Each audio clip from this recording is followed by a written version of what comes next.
Beleza.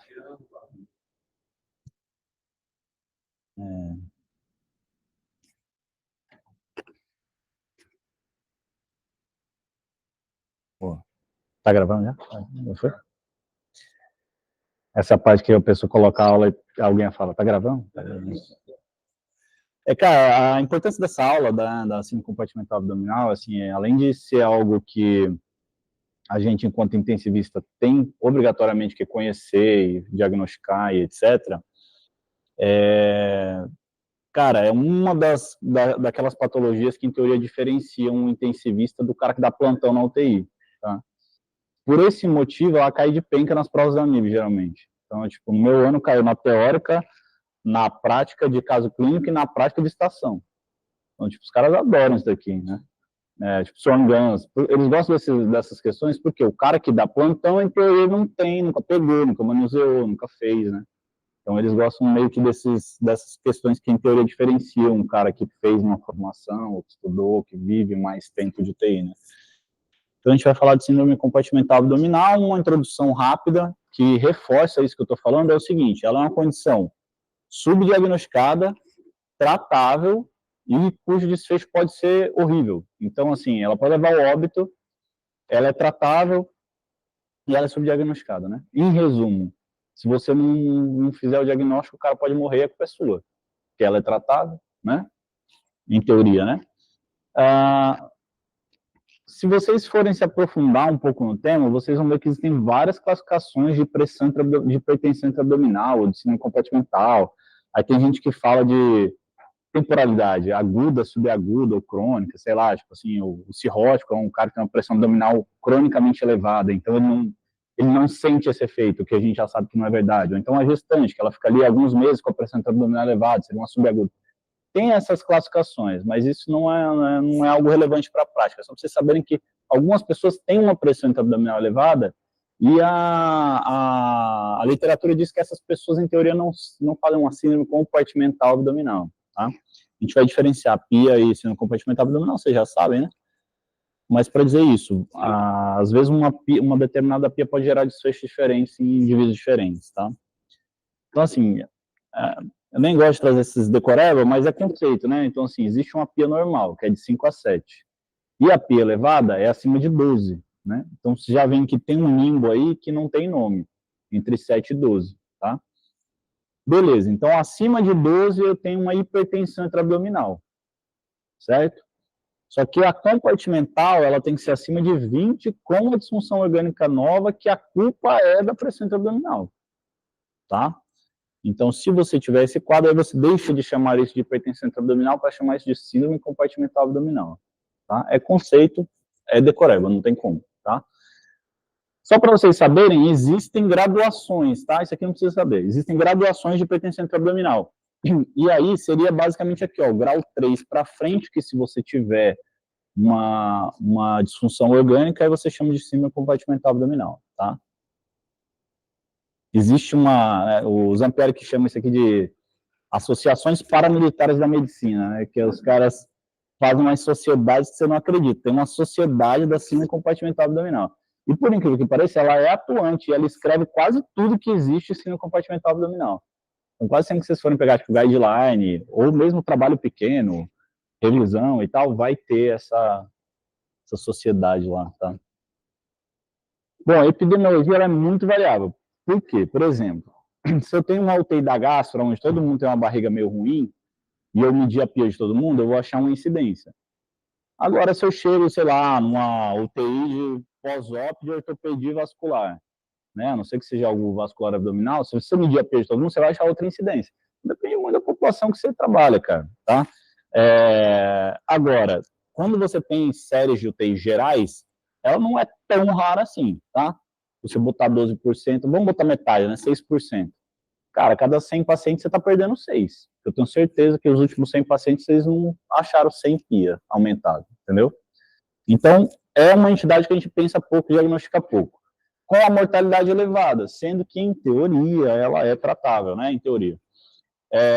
Ela tem diminuído a sua mortalidade por conta do desenrolar da medicina. Antigamente, o cara, sei lá, tinha um trauma abdominal complexo, o cirurgião entrava, fazia o que tinha que fazer e fechava, e deu ruim. Hoje em dia, se o negócio está muito ruim, ele já não vai fechar, ou ele vai tentar fazer uma tática operatória que permita uma pressão intraabdominal menor, ou ele vai usar um expansor de pele antes, porque ele já sabe que essa cirurgia, se for algo, né, um reparo de hérnia gigante, o cara vai ficar no ambulatório lá, preparando essa pele um tempo, entendeu? Então, a gente aprendeu a usar um pouco menos de volume. Então, a gente tem tido um pouco menos de incidência, um pouco menos de mortalidade, porque a medicina avançou um pouco nesse quesito, tá? Quando eu falo de fatores de risco, isso aqui serve para quase qualquer doença. Fator de risco é doente grave, mas existem alguns fatores de risco específicos. Então, e aí, tudo bem? Pode entrar, gente, tudo bem? Mas existem alguns fatores de risco específicos para o cara desenvolver uma síndrome compartimental abdominal, tá? Então, por exemplo, politransfusão e usar muito soro, né? Isso tem a ver um pouco com doente grave? Tem, óbvio, igual eu já falei, do doente mais grave tem mais risco. Mas tem um pouco a ver com edema de alça, com perda da complacência abdominal e etc.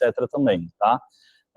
Mas, basicamente, se você colocar aí doente grave, é fator de risco para hipertensão intraabdominal e síndrome compartimental abdominal, tá? Você pode dividir em termos de etiologia, igual a Sara, primária e secundária, né? Se é alguma coisa mais abdominal ou se é alguma coisa mais sistêmica ou extra-abdominal, tá? Também pouca utilidade isso daqui, essa divisão. Novamente, quando você vai olhar em termos de fatores de riscos, então tem alguns fatores de risco que são mais específicos, por exemplo, cirurgia abdominal, é o que eu falei, se a gente for medir a PIA de todo mundo lá na UTI da gastro, a gente vai achar uma incidência, se a gente for na UTI clínica, a gente vai achar outra, né? Infecções abdominais, ressuscitações fluidas que a gente já falou, né? Ilho pós-operatório. Então, aí, com certeza, se você tem patologias abdominais mais graves, você vai ter maior incidência de hipertensão abdominal, tá? Beleza. Ficou horrível o slide, né? Ele deu uma desajustada. Mas não precisa olhar para o slide, porque, assim, a fisiopatologia, ela é meio óbvia. Quando você aumenta a pressão intraabdominal, não chega sangue. É isso que é a hipertensão intraabdominal. Aumentou a pressão, não chega sangue. Isquemia gera edema, aumenta a pressão. Vira uma bola de neve, né? Então, o problema é falta de fluxo. Hipertensão intracraniana, qual que é o, em teoria, né? A teoria mais aceita. Qual que é o problema? Aumentou a pressão, não chega fluxo, né? É meio que isso. Isquemia. Só que você começa a ter consequência em todos os órgãos e sistemas. Não é só porque não chega fluxo na barriga que o resto está ok, tá? Então, eu vou mostrar uma foto, isso aqui vai ficar melhor. Mas o que eu preciso gravar de hipertensão intraabdominal em relação à hemodinâmica? O débito cardíaco cai. Tá? O paciente ele vai chocar por queda de débito cardíaco, tá bom? Meio que eu estou aumentando a pós-carga, tá? Mas eu vou mostrar isso para vocês de uma forma melhor que está aqui no gráfico. Isso aqui é estudo experimental. Então, quando eu pego estudo experimental, eu posso brincar com as pias e ver o que acontece, em teoria, né? Então, o que os caras fizeram? Pegaram lá um modelo experimental e foram aumentando a pressão intraabdominal, 0, 5, 10, 15, até 30, né? O que é débito cardíaco, tá? Então, quanto maior a pressão intraabdominal desse paciente, o débito cardíaco vai caindo. E aí vem a tal da bola de neve que a gente falou, que a isquemia vai gerar menos fluxo ainda. Porque além de tudo que a gente já falou, o débito cardíaco vai cair, tá? Agora vem um conceito que vocês precisam conhecer, que eu não conhecia na minha época de residência, que é um conceito um pouco mais recente, que é a pressão de perfusão abdominal. Não é nenhum mistério, porque você já conhece a pressão de perfusão cerebral, a pressão de perfusão medular, já ouviu falar, né? É uma coisa, tá? PAM menos PIA. Por que em teoria, vocês precisam conhecer? Pô, os caras querem pegar esse conceito agora e jogar em qualquer doença, né? Cara, por quê? Porque a gente começa a ver que esse é o parâmetro que realmente importa, tá? Esse é o parâmetro que realmente importa. É o que tem melhor associação, mais acurácia para predizer mortalidade, disfunção renal, etc e tal, tá? PAM menos PIA. Tá? Cara, é o que define o fluxo, né? É como se fosse uma equação de resistência, né? É o que define o fluxo, né? Olha aí o que eu falei, né? Curva de acurácia para predizer mortalidade. PPA, pressão de perfusão abdominal, tem uma acurácia maior do que a própria PAM e muito melhor do que a PIA. Aquilo que eu falei, a PIA isoladamente, dependendo do caso, não necessariamente ela vai gerar a mesma disfunção para pessoas diferentes. Tá bom? Que a gente falou no segundo slide lá. Tá? O problema é que, assim como no TCE, eu chuto valores de corte. Depois eu pego trabalhos retrospectivos que vão me dizer que quem tinha uma PPA menor morre mais, que é óbvio, que o cara provavelmente está com a PM mais baixa e a PIA mais alta, né? Então é meio óbvio isso aqui, mas assim, vocês precisam conhecer, porque esse conceito provavelmente vai começar a ser cobrado aí por aí. Agora, na questão das consequências pulmonares, aqui atenção, porque a gente está falando de uma entidade que muitas vezes ela acontece no centro cirúrgico. E quem faz esse diagnóstico, muitas vezes, você vai receber o paciente no pós-operatório, o anestesista já te fala que está hipertensivo, tá? Como que o anestesista sabe se ele não mede a PIA? Pelas complicações respiratórias, tá? O que que acontece? Esse aumento do conteúdo intra-abdominal aqui, ele começa a empurrar, a cefalizar o diafragma e as estruturas torácicas, certo? Um dos motivos pelo qual cai o débito cardíaco também. Mas esse aumento de pressão intra-abdominal, e além disso, o débito cardíaco cai porque também comprime o retorno venoso da cava, né? Vocês estão ligados. Qual que é a questão? Beleza, então agora eu perdi complacência pulmonar, certo? Eu vou precisar de maiores pressões para gerar o mesmo volume, que eu tenho que vencer uma pressão extra. O pulmão está duro, mas não é o pulmão que está duro, é o diafragma que está duro. Entenderam? O que isso significa? O cirurgião está operando lá. Sei lá, vamos pegar uma pancreatite com coleção que acabou indo para necrosectomia, né? Barriga horrível. Aí tá tudo inchado, alça demasiado, o cirurgião fez o que tinha que fazer, necrosectomia, em teoria, já nem deveria ser a última opção, né? Mas beleza, aconteceu isso, o cirurgião começa a fechar a barriga. Quem vai fazer o diagnóstico? O anestesista, nessa hora, porque a pressão de pico do ventilador vai começar a alarmar. Entendeu? O cara tava ventilando com a pressão de pico de 25, 28, aí vai para 35, 40, 42. Aí o anestesista, em teoria, deveria levantar a mão e falar, olha, tá ficando hipertensivo. Tá começando a ficar difícil de ventilar. Tá? Então, ou se ele tiver ali em PCV, vai começar a cair o volume corrente, né? Então, isso é o anestesista geralmente que fala. Por exemplo, mas isso nas eletivas, né? Por exemplo, onde que a gente costuma ver esse tipo de coisa acontecer quando a gente recebe no pós-op? Pós-op de hérnia abdominal gigante, hérnia incisional gigante, pós-op de plástica abdominal. No anestesista, a gente fala, cara, eu achei que ficou meio hipertensivo no final, avisei o cirurgião, às vezes o cirurgião vai olhar a situação e vai definir se aquilo é severo ou não, se ele deveria dar um passo para trás ou não, deixar aberto ou não, tá? Inclusive, pode ser que o cirurgião, quando teve diante se ele estiver diante da situação, por exemplo, na hérnia incisional gigante, o cara preparou pele, é o máximo que vai fechar é aquilo ali. Às vezes o cara tem que fazer uma colectomia direita para fechar, entendeu? Tática operatória, que é o que eu falei para vocês. O cara pode precisar mudar a tática para fechar a barriga de forma não hipertensiva. Então, beleza. Como eu falei, quem faz diagnóstico às vezes é o anestesista. Vocês têm que ficar esperto, porque pode ser uma condição que está começando a acontecer na UTI, uma complicação na UTI, e isso vai ser uma dica também. Aumento da pressão de pico no ventilador, tá? Olha lá, ó. Estudo experimental de novo. Vou aumentar a pressão intraabdominal. 0, 5, 10, 15, até 30, certo? Olha o que vai acontecer com as pressões de via aérea. Elas vão subir. Porque agora, para gerar o mesmo volume, eu tenho que gerar uma pressão muito maior. Eu perdi a minha complacência. E a culpa não é do pulmão, tá? Isso também vai acontecer em todos os órgãos intraabdominais. Se eu aumento a pressão intraabdominal, em teoria eu estou reduzindo a PPA, eu tenho menos volume. O problema da hipertensão intraabdominal é a isquemia, tá? Abdominal, né? Fora o que eu já falei para vocês. Olha o que eu falei da PPA. A PIA não era significativamente diferente entre os grupos. A PPA era maior no grupo 1. O que é isso que eu estou falando? É um trabalho que foi avaliar os pacientes com pressão intraabdominal elevada que começavam a alterar o índice de digestividade renal. Tá? E quem que começava a alterar? Os caras que tinham menores PPAs. Tá? Essa galera que realmente começa a sofrer o rim, por exemplo. Daí o conceito da PPA que eu falei para vocês. Tá? O intestino é a mesma coisa, não precisa falar da fisiopatologia porque é a mesma coisa. Aumentou a pressão, caiu o fluxo, isquemia. Tá? Olha aqui, ó. Olha que legal esse trabalho, também experimental, né? Então o cara foi aumentando a pressão intraabdominal, 0, 10, até 40. SMA é a artéria mesentérica superior, é o fluxo em ml por minuto que ele foi medindo. Olha o fluxo da mesentérica superior. Desaba, cara. Isquemia intestinal. Quantos doentes que a gente vê lá com aquele barrigão meio podre e tal, na verdade não pode ser isso daqui, entendeu? Hipofluxo intestinal, tá? E às vezes, assim, já ouvi falar obviamente, de abdômen vascular, né? das causas de abdômen vascular na UTI, às vezes não, a principal causa, em teoria, é a não oclusiva, certo? Que assim, eu posso ter um abdômen vascular porque eu embolizei, tem um FA, um êmbolo foi lá e parou o fluxo naquela região. Ou pode ser não oclusiva, que é o cara que está, tipo, chocadão e já não tinha uma circulação muito boa ali por fluxo, né? Então, aumentos de pressão intraabdominal vão gerar essa isquemia. Se o cara tem uma barriga ruim, essa isquemia vai ser mais importante ainda, tá? Ou pH,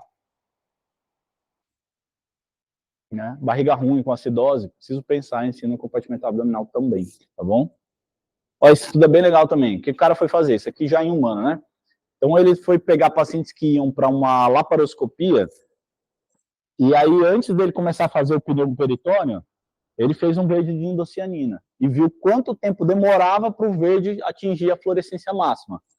E você nota que, com pressões intraabdominais próximas do normal, que não é normal já, né? A gente já viu que o normal é 5 a 7, aí tem um limbo de 7 a 12, acima de 12, hipertensão. Acima de 20, com disfunção compartimental, né? Então, ó, próximo do normal, demorava 30 segundos para corar o verde. Quando você ia fazendo o pneumoperitônio, ele começava a alentecer esse fluxo para dentro da cavidade, tá? Ele mediu isso, ó, o tempo que demorava. Depois de 12 para 16 não teve tanta diferença, mas aqui um pneumoperitônio induzido, fisiológico, em teoria, para videolaparoscopia, tá? Como é que eu faço o diagnóstico clínico? Eu posso olhar, botar a mão pro doente e falar que ele tem compartimental? Na prova da MIB eu posso. Na prática, não posso, tá? Como assim? Doente grave, sedado, com barriga podre, ganhou muito volume. Ficando oligúrico. Pulmão tá ruim. Retenção hídrica, oligúria. Quantos pacientes desses a gente vê todo dia? Isso é síndrome compartimental sempre? Não, na maioria das vezes. Tá? Mas se tá na prova que o cara tá com a barriga alguma coisa e parou de urinar, é compartimental, entendeu? Mas assim, na prática não é, porque é doente grave para de urinar, pô. Doente grave fica acidótico, fica chocado, né? Agora, se você não pensar, você não vai medir. Se você não medir, você vai deixar passar aqueles casos que a gente falou, tá? Beleza. O que aqui é muito importante que está interrogado? O exame físico, que aqui é um ponto importante, que é o seguinte, todo mundo mete a mão e fala se está hipertensivo ou não está hipertensivo. Mas o exame físico não serve para isso, tá? Então, esse é um trabalho que ele pegou pronto-socorro da cirurgia e pedia para o cirurgião colocar a mão e falar, a pia está maior que 15 ou está menor que 15, tá? E aqui tem um conceito errado que muita gente tem, que é o seguinte, ó, vamos lá, primeiro vamos pegar os pacientes que realmente estavam com a pia alta, certo? O cara colocou a mão, metade falou que estava normal. Então já não me adianta muita coisa, né? Aí tem um conceito errado que a pessoa olha esse estudo e fala o seguinte, mas quando a pia estava baixa, o pessoal acertou. Tá vendo? Só que qual é a questão? Como é um evento raro, se você chutar que não vai acontecer, a chance de você acertar é maior. Né? Acho que a última vez que eu dei essa aula, eu dei um exemplo, eu brinquei. Falei, quem de vocês acha que vai cair um meteoro na Terra hoje? Aí ninguém levantava a mão. Aí se eu chegar aqui amanhã e não cair um meteoro, quer dizer que vocês são astrônomos. Não. Quer dizer que o evento é raro. Se eu aposto que ele não vai acontecer, a chance de eu acertar é muito grande. Isso é um viés. Tá? Então, o exame físico serve para eu falar que a pressão está aumentada ou está baixa? Não. Tá? O exame físico não pode fazer essa diferenciação. É claro que o exame físico vai fazer parte desse quadro que vai me levantar a suspeita para medir a pia. Mas eu não posso olhar isso e começar a tomar medida achando que é compartimental. Mas pacientes que devem ser rastreados, fatores de risco, doente grave, tá? Mas ele coloca algumas coisas aqui em relação a cirurgias abdominais, queimaduras e tal. Transplante hepático é um negócio interessante, que é o seguinte, ele tanto pode ser uma cirurgia de baixo risco de deixar bem claro, tipo, a célula chocar, tromboliza. Ao comandante. Ou pode ser uma cirurgia de alto risco para hipertensão abdominal. Quando? Por exemplo, é uma fulminante. É o fígado que tem, é o que vai usar. Não dá para esperar o próximo. Continua? Não sei. Será que tem alguém falando? Pode ser.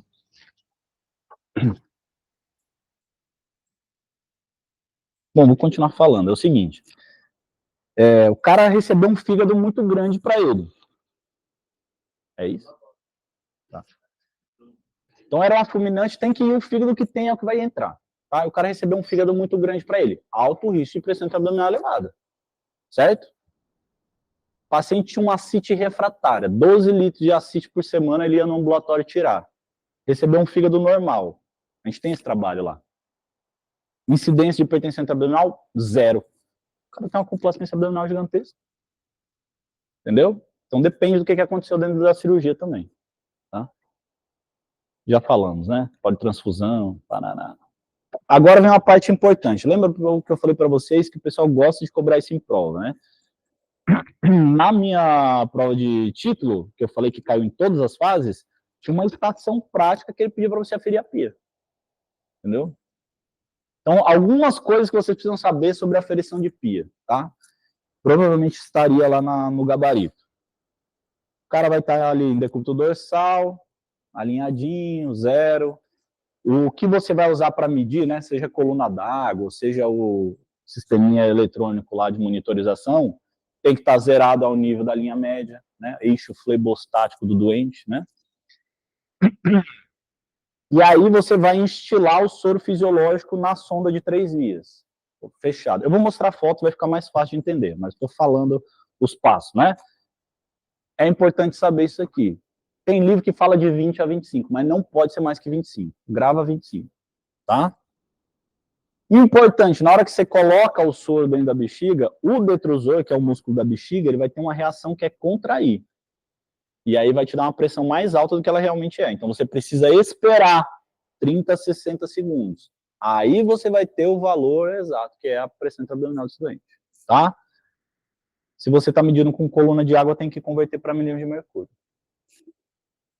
Então tá lá, ó. Esse aqui é coluna d'água, né? Então colocou aqui, ó. O que vocês fazem para medir pressão de líquor, tá? Coloca aquele equipo em Y, né? Um vai ficar no soro, outro vai ficar para medição. Coloca a parte do soro no soro. Zerou. Aí aqui tem um ponto que já, em teoria, tá errado, né? Que é a sonda de 2 vias. Só que na prática, muitas vezes essa pia, especialmente em um local com pouco recurso, vai ser aferido com pia com sonda vesical de 2 vias. Isso está errado. Na prova é sonda de 3 vias. O que é o risco aqui? Infecção. Se aumentar o risco de infecção urinária, porque você está injetando soro na via de drenagem. Isso é óbvio para vocês. Qual é a questão? Putz, às vezes você está num pronto-socorro, numa UTI, no interior, etc. e tal, nem tem a sonda de 3 vias. Às vezes, para passar, não tem a pessoa que vai passar, sei lá, tá? Então, o que dá para fazer? Fecha a drenagem e injeta pela via de drenagem. Infelizmente, é vida real, muitas vezes. Não é o certo, não façam isso, né? Uma foto minha fazendo isso. Né? E aí você conecta esse sistema em Y na sonda, tá? Vai criar, em teoria, uma coluna d'água única que ele vai medir a pressão intra-abdominal, tá? Olha lá, espera 30 a 60 segundos, ele vai marcar aqui. Essa está em coluna d'água, então preciso converter centímetros de água para milímetros de mercúrio, porque toda aquela história que eu falei, 12, 20 e tal, isso é milímetro de mercúrio. Né? Tá lá, o sisteminha montado. Existem as formas mais atuais, que é como se fosse o DOMS da PAI mesmo. Você vai zerar igual, vai fazer igual, vai estar lá no monitor multiparamétrico. Existem catéteres específicos, existe como você botar um monitor intra-abdominal de pressão, tá? Mas o padrão ouro, atualmente ainda, inclusive segundo a nossa organização mundial da síndrome compartimental abdominal, é a medida da pressão intravesical, tá? Inclusive teve um artigo, acho que não foi esse ano no ICM, que eles estão com a moda agora, né? Ready for the prime time, né? Será que eles já estão prontos para o prime time? Que era monitorização invasiva da pressão intra-abdominal. Será que eles já estão prontos para serem o padrão ouro agora e tal? Essa discussão, né? Alguém querendo ganhar um dinheiro aí. Ó, então, para fazer a detecção, vou ter que ter o raciocínio clínico, colocar a mão na barriga, não medir se tá ou não tá, eu tenho que medir a pressão, mas outras coisas vão me ajudar a entender se essa pressão pode estar aumentada ou não e por que ela pode estar aumentada. Geralmente, eu vou depender de um exame de imagem, tá? E aí, lembrar que tudo que está dentro da barriga, inclusive a barriga, ela pode atuar nessa pressão, porque a pressão é uma relação conteúdo-continente. É o que está dentro versus o que está em volta, certo? Conteúdo dentro da alça, fora da alça e a complacência da parede. Tá? Isso vai mudar exatamente o que está acontecendo na pressão intraabdominal, tá? Passando para o tratamento. Então, primeira coisa é o seguinte, é uma analogia horrorosa do balde, né? Que é o seguinte, digamos que a sua barriga é esse balde cheio d'água, tá? A pressão que está ali é o quê? Relação conteúdo-continente. É o tanto de líquido que está lá versus o balde. Ponto. Tá? Como que eu faço para reduzir essa pressão? Primeira coisa é parar de jogar água lá para dentro. Né? Então, o paciente está com hipertensão intraabdominal não pode estar positivando 2,5 por dia. Tá bom? Se é um conteúdo intraluminal, de alça, distendidaça, não sei se eu devia estar dando dieta nos caras. Entendeu? Beleza. Segunda coisa, então, eu preciso tirar a água desse balde. Se eu tirar a água desse balde, vai cair a pressão, certo? Então, eu posso ir lá e começar a retirar a água desse balde. Como que eu posso fazer isso? Se está dentro da alça, eu preciso dar um procinético, passar uma nasogástrica, passar uma sonda retal, eu preciso reduzir o conteúdo dentro da alça. Se está fora da alça, ultrassom, punção, cirurgia, não sei o que eu vou fazer. Quando nada dá certo, o que você pode fazer também? Pegar um balde maior, entre aspas, né? Bloquear o paciente, sedar e bloquear, aumentar a complacência da parede abdominal, tá bom? Se nada der certo, cirurgia. Acha o balde no meio, né? É ruim, né, essa metáfora aí. Olha só, tratamento, então.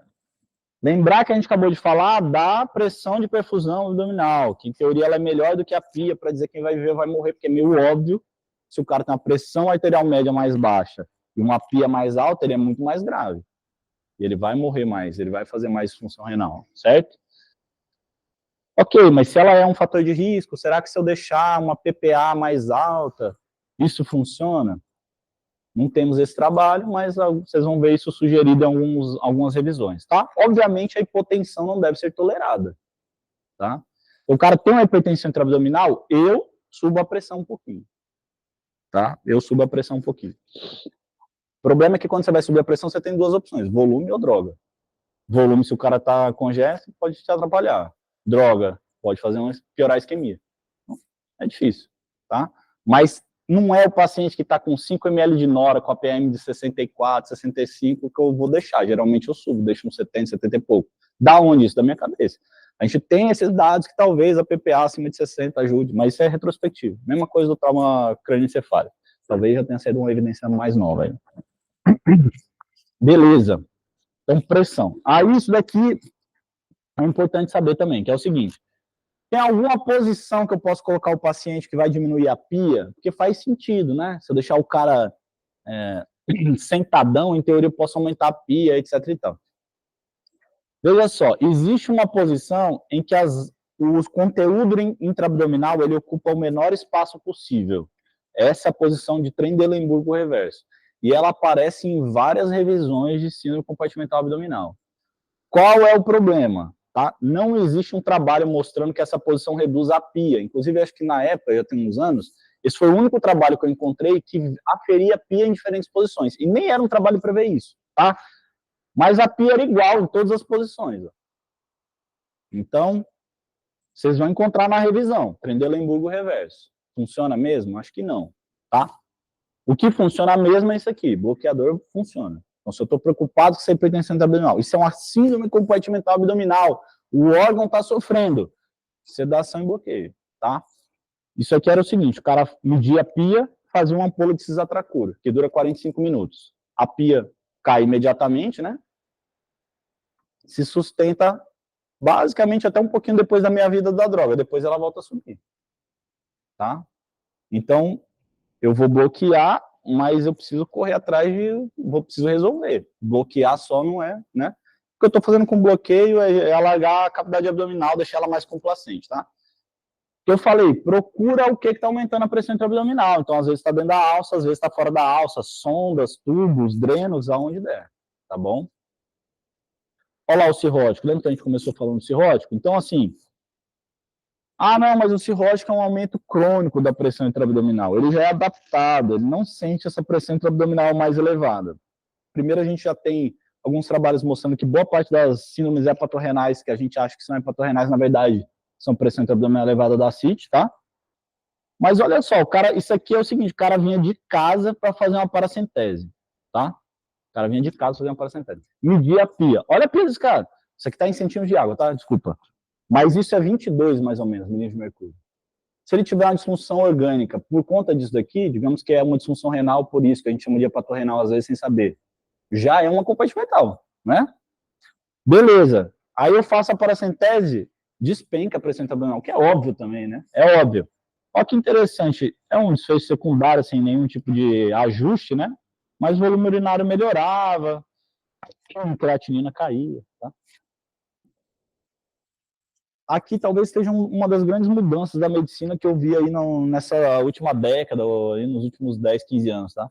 Que é o papel da radiologia intervencionista. Então, antes aqui era cirurgia quase sempre. Hoje, se eu tenho algo funcional por radiointervenção, radiointervenção. Nesse trabalho, a radiointervenção evitou a cirurgia em 81% dos casos, tá? Balanço hídrico, óbvio, já falamos. Tratamento cirúrgico quando nada funciona. Mas aqui lembrar do começo da aula, o tratamento cirúrgico começa na prevenção.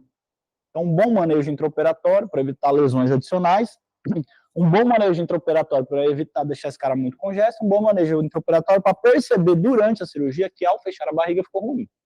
E talvez não fechar, talvez mudar a tática operatória, tá?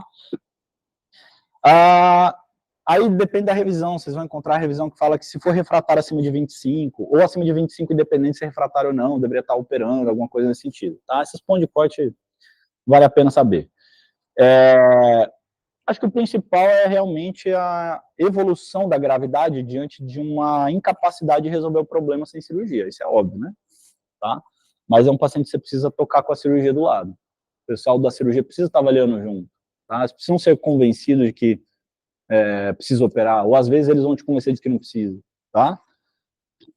E aí o pós-operatório muitas vezes vai ser uma parede abdominal aberta, tá? Com vácuo, com peritoneostomia, etc e tal. Lembrar que isso aqui não é uma contraindicação à extubação, muito menos a mobilização com cuidado, tá? Existem vários curativos, várias formas de fazer isso. Para acabar, deixa eu ver se essa aula tem em português. Tem. Ó, então, tratamento da síndrome compartimental abdominal. Reduzir o que está dentro da alça. Sonda gástrica, retal, procinético, jejum, enema, descompressão endoscópica, um Ogilvy, alguma coisa assim, né? Beleza. O que está fora da alça, faz a imagem, se é ascite paracentese, radiointervenção ou até cirurgia, tá? Aumentar a complacência abdominal, analgesia, sedação, remover faixas, restrições, até o bloqueio neuromuscular, que é o que a gente mostrou, tá? Fluidos hemodinâmicas, talvez manter um APPA maior que 60, a hipotensão, em teoria, ela não deve ser tolerada, tá?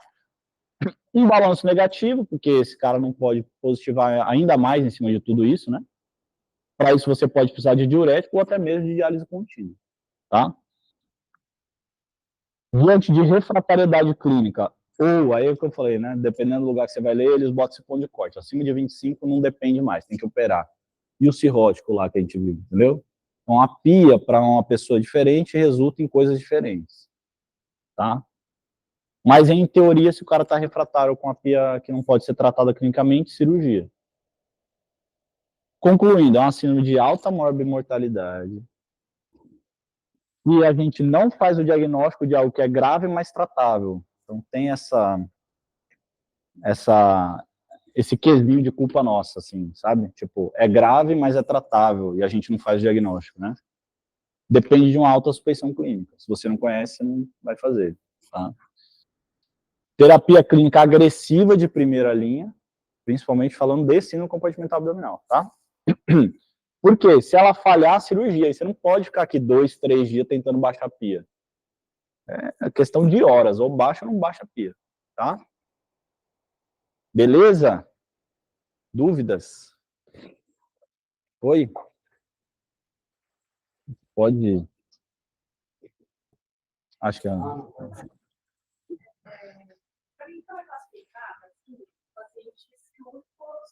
Sim. Uhum. Tem, cara, pancreatite, coleção fluida peripancreática, pancreatite necrosante, esses caras fazem muita hipertensão abdominal.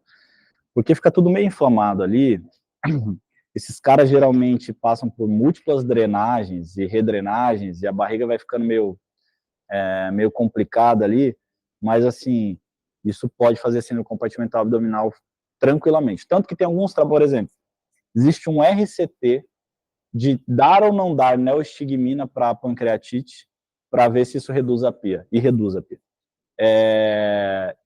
Então, assim, é uma condição bastante ligada à pancreatite também, tá? Outras condições clínicas são aumentos de volume intraabdominal hiperagudo. Então, sei lá, o cara fez um sangramento para dentro da cavidade, por algum motivo. Ou o Ogilvy, por exemplo, o cara tá com um colo desse tamanho e já tinha uma complacência meio limítrofe, né? Grande queimado, em teoria tem essa associação. Mas você está correto. Na verdade, assim, se eu tivesse que chutar as últimas compartimentais que eu vi, acho que quase todas elas eram cirúrgicas. E quase sempre entra nesse quesito de ou uma barriga muito inchada lá dentro, o cara tentou fechar na marra, ou o contrário, que é o da plástica. Era uma barriga ok, mas o cara baixou a complacência muito rápido. E esse da plástica, às vezes, ele percebe no intraoperatório. Muitas vezes vai para RPA, estuba, vai para a enfermaria e para por hipóxia. Por quê? Ela está tentando vencer a pressão intraabdominal, tem uma hora que ela não consegue. Se estuba em plano, então, que aí ela tem dificuldade de aumentar essa pressão intraabdominal, para na RPA. Então, isso pode acontecer também. Cada vez mais comum aí, inclusive. Isso. Pode, pulmonar, renal. Se você fala que, por exemplo, isso aqui é porque a disfunção gastrointestinal é difícil de ser caracterizada, né?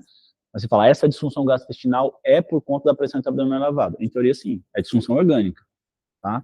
Diferente da pancreatite, que a gente tem na cabeça o quê?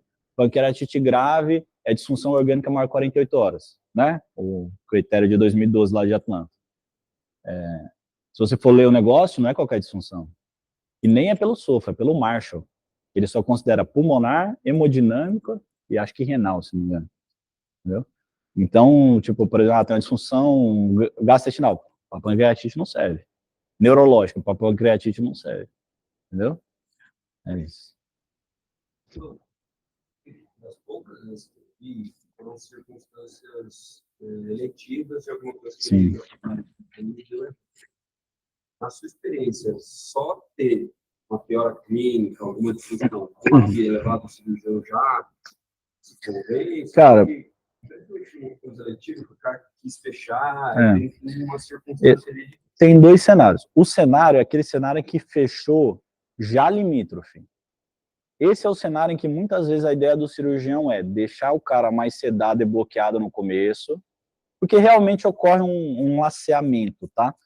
Mas não é algo, sei lá, o cara tá com 25 de PIA, disfunção orgânica, não é deixar ele bloqueado que vai recuperar ele completamente, tá? Isso aí não vai acontecer. Agora, aquele cara que é mais limítrofe, aumentou um pouquinho a pressão de pico do ventilador, mas não teve tanta repercussão hemodinâmica, esse é um cara que, às vezes, se esperar um pouquinho, vai dar certo, tá? Agora, quando é muito escarrado, assim, disfunção orgânica mesmo, principalmente choque, eles costumam ser bastante receptivos a essa abordagem. É claro que não adianta você ligar do nada e falar, o cara tá compartimental, o ideal é você construir esse relacionamento, o cara já tá avaliando o doente, você já fala, cara, tô ficando preocupado, se puder dar uma olhada aqui, o cara vai examinar junto, 2, 3, 4, até que as medidas clínicas falham e vai para cirurgia, né? Isso pode acontecer. Porque, por exemplo, esse caso da plástica que eu citei, então, reduziu a complacência intraabdominal, parou na enfermaria por hipóxia. Entubou, veio pra gente sem choque, sem outras disfunções. E o problema dela era vencer a pressão, que ela não conseguia. Na hora que você entubou, você deu pressão, resolveu, entendeu? E essa é uma ventilação também, que é o seguinte, ela não é que é parecida com a asma, né, mas assim, em teoria você vai tolerar, pelo menos inicialmente, pressões maiores. Porque esse pico de 50 não é o pulmão duro, isso é a complacência intraabdominal que você está vencendo. Então, é um ventilador que você tem que ficar de olho, porque se tiver setado a pressão, pode fazer volume baixo, e se tiver setado a volume, pode ser que fique estourando por pressão de pico, entendeu? Então, tem que ficar atento em relação a isso. Mas, assim, sei lá, eu não me recordo das vezes que a gente teve uma compartimental clássica e o cara morreu porque o cirurgião não queria operar, sabe? Não é o que costuma acontecer.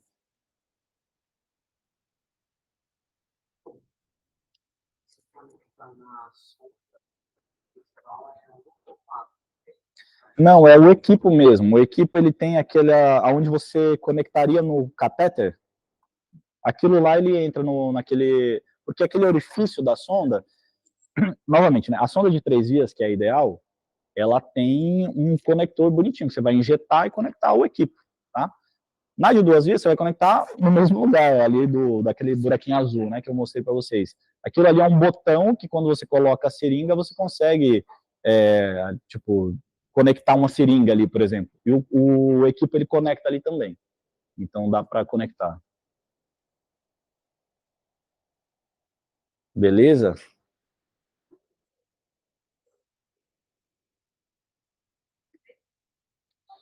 Não, aí assim, em teoria, se está aberta a barriga, eu descanso, tá? O que às vezes, a gente, dependendo do que está acontecendo, a gente ainda fica meio em cima.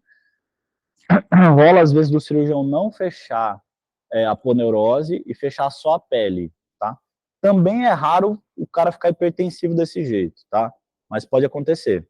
Agora, se está aberto mesmo, peritoneostomia, aí em teoria não, que aí a pressão é atmosférica.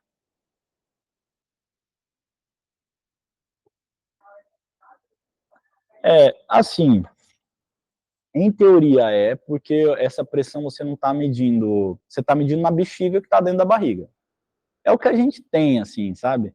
Agora, na peritoneostomia, aí eu já não boto muita fé, assim, porque aquilo é a medida da pressão da bexiga. Certamente, aquela pressão é a pressão que está dentro da bexiga. Se isso reflete o resto dos órgãos, eu não sei, porque se está aberto, provavelmente a bexiga ela vai ter um efeito compressivo dos outros órgãos que os outros órgãos não vão ter, né? Aí eu já não confio muito, se está aberto, tá? Agora, se está fechado de alguma forma, em teoria isso vira uma cavidade só, que a pressão de uma é parecida com a da outra. Mas é uma pergunta que você não vai achar na literatura de forma tão factível, pelo menos eu acho, tá? É um problema da aferição mesmo.